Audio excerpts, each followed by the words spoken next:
Previously on Second Fiddles, Rose is looking for the powerful Eternity Gems. She is still quite the mystery. Even Fourth Wall didn't know that she existed. Speaking of unsettling surprises, Chameleon's Croman self was awakened when they became pregnant, and our former friend is now out there, somewhere, trying to further their evil alien agenda. If I speak on the subject any longer, I may transform into Basher and destroy my surroundings, so instead, let's begin.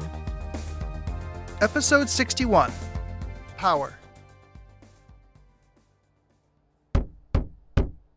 Come in. Hey, Rose. How's it hanging? What are you doing here, Chameleon? We weren't supposed to meet until tomorrow. Well, I did a thing, and I had to change the plan a little bit. Your vagueness is irritating. So is your human impatience. Your species hates waiting. I hate being interrupted even more. Maybe you're like this because you have to gestate for 9 months. I feel like this baby is never gonna come out. I could remove it for you right now if you'd like. Yeah, no. Why are you here, Chameleon? I think a better question is, why are you here? When you told me to meet you at Redthorn Ranch, I thought you were kidding. Aren't you afraid someone will find you here? After the ranch was cleared out, it was boarded up and abandoned. No one would ever expect for me to return here. That actually makes sense. You're not as stupid as most of these statics.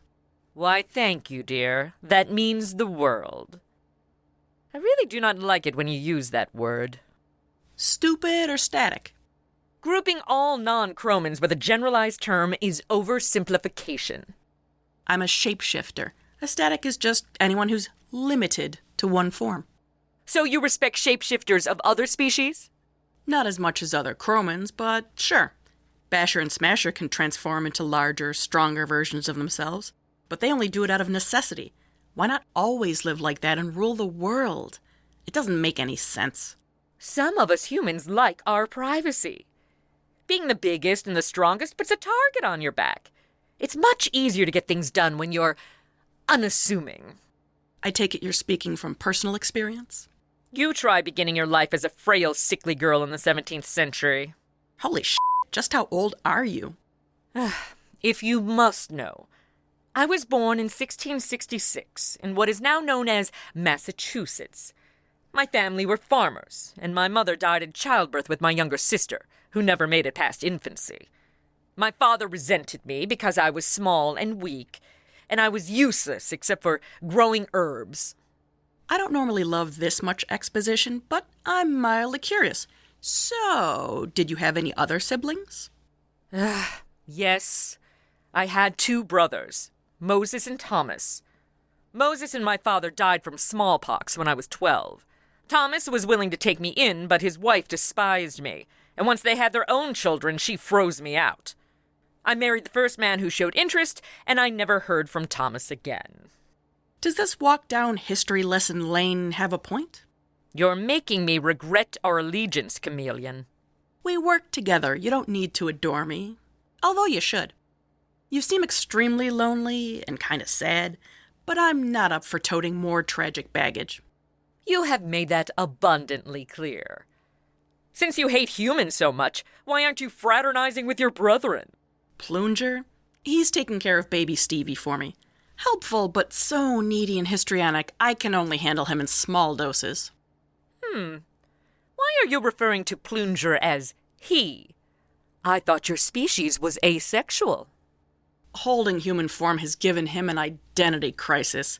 He told me he'd like to try using he-him pronouns, and who am I to get in the way of a weirdo's happiness? You trust him with your adopted child? Sovereign Supreme. He does my will without question, and I could tell if he ever lied to me. Interesting.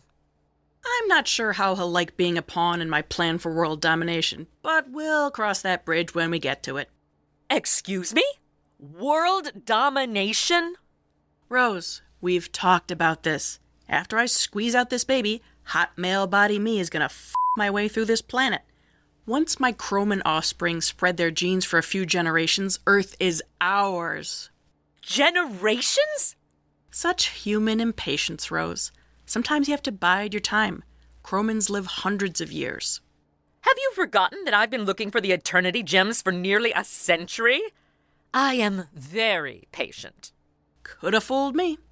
Well, once I rid this planet of all the superpowered people, you'll have no one to stand in your way. That's why we get along so well. Going forward, do you have concerns? I mean, you're a little intense, and I don't know if I can trust you, but otherwise things are fine. Is there anything I can do to gain your trust? You could tell me more about the Eternity Gems. I've told you everything you need to know. Yeah. 6 ancient gems with their powers combined can be used to do literally anything. But how are they even created? No one knows for certain. Some say they're as old as the universe itself, byproducts from the Big Bang. Other stories tell of powerful gods who distilled their essence into the gems as gifts for mankind. So you have no clue. I know that the gems seek each other out, and that they're all in Rose City now. So it's only a matter of time before I acquire them. Well, Blue Moon's ass is the reality gem, and he can't be that hard to find. What about your power gem? The power gem was fashioned into this bracelet by a clan of Viking warriors. It was part of a traveling exhibition that stopped at the Rose City Museum in the 1950s. I acquired it and learned how to unlock its abilities. How did you know about the ass powers? That was a little more difficult.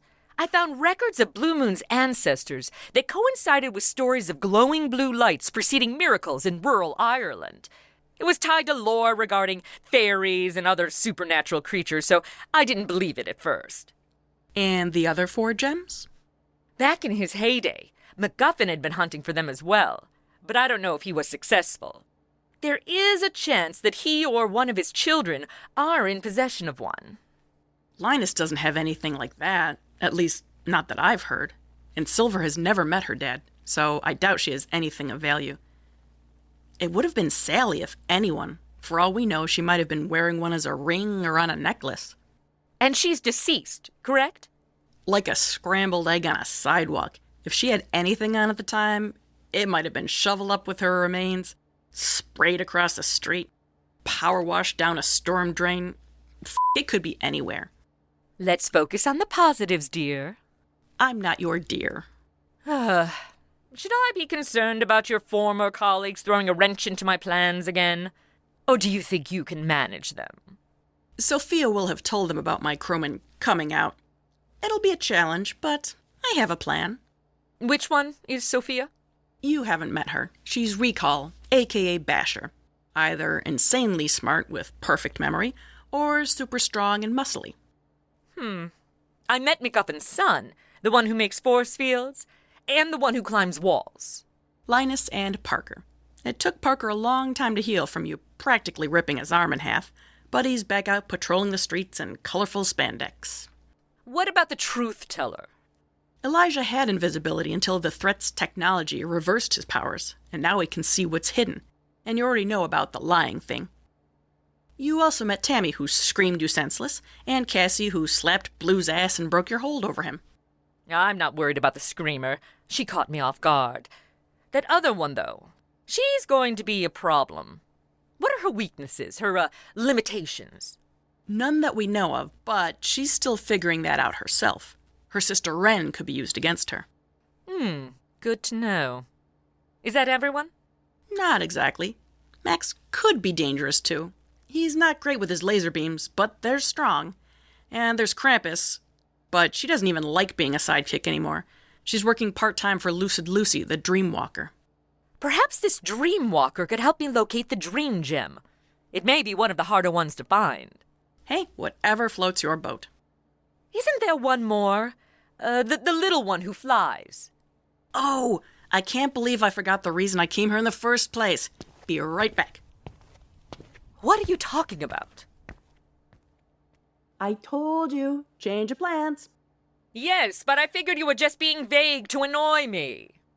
Oh, I was. But I was also telling the truth.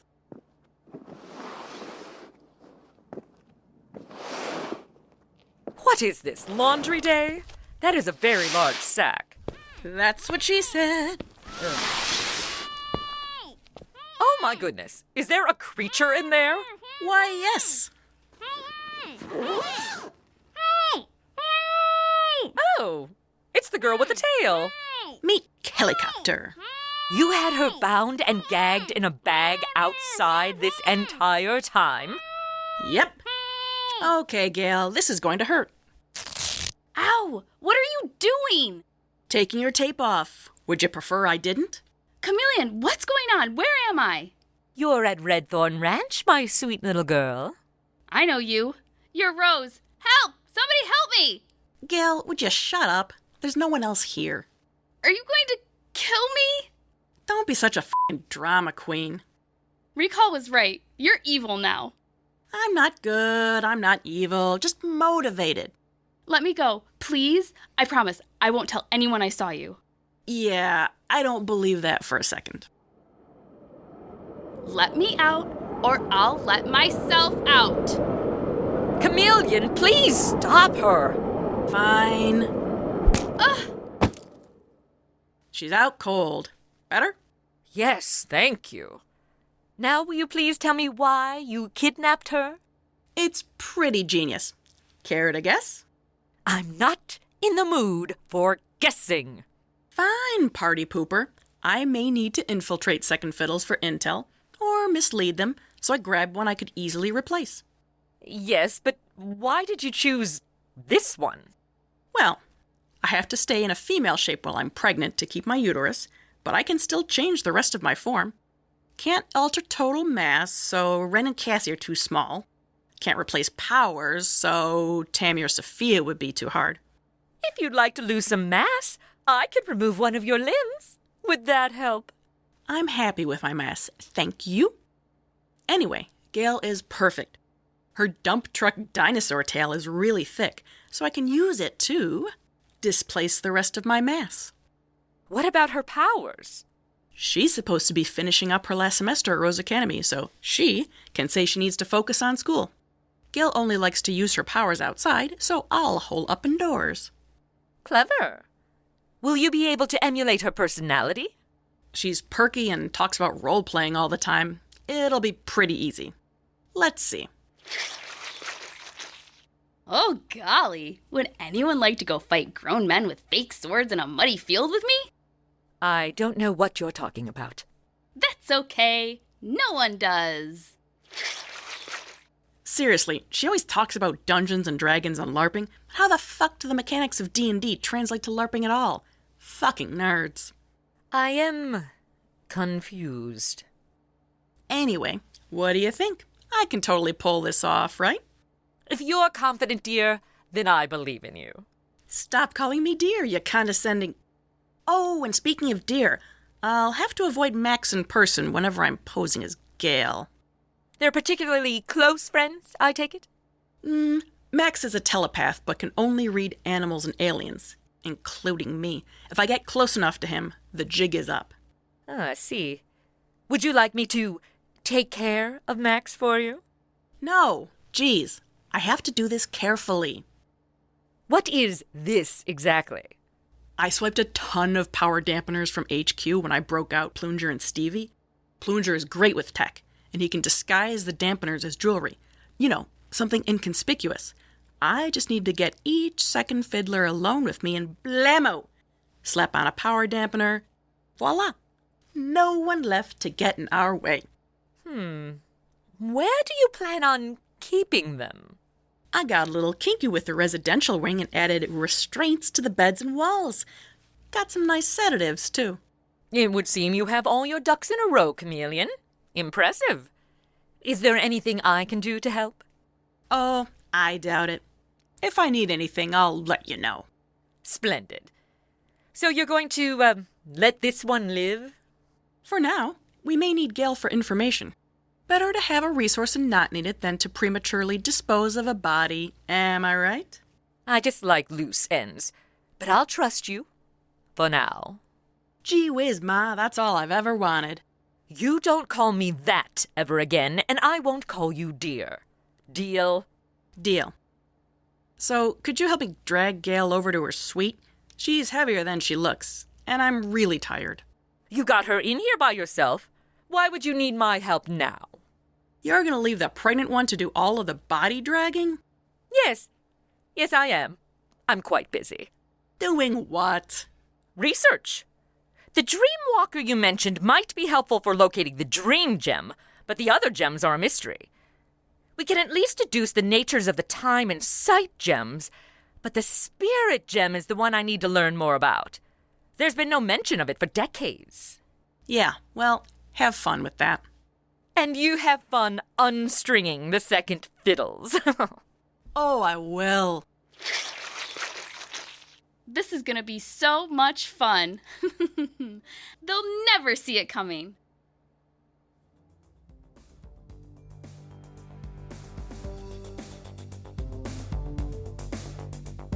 In this episode of Second Fiddles, Rose is voiced by Chrissy Talon Sage, Chameleon is voiced by Elena Langen, Gail is voiced by Betsy Harris, and Sophia is voiced by Robin Rimey. Theme music by Pete Johnson, and writing, producing, and sound design by Matt Johnson. To connect with us on social media, follow us on Instagram and Facebook at Second Fiddles Podcast, and Tumblr at Second Fiddles. We're also on Threads and Blue Sky. Transcripts of all of our episodes can be found at our website, secondfiddlespodcast.com. Thanks for listening.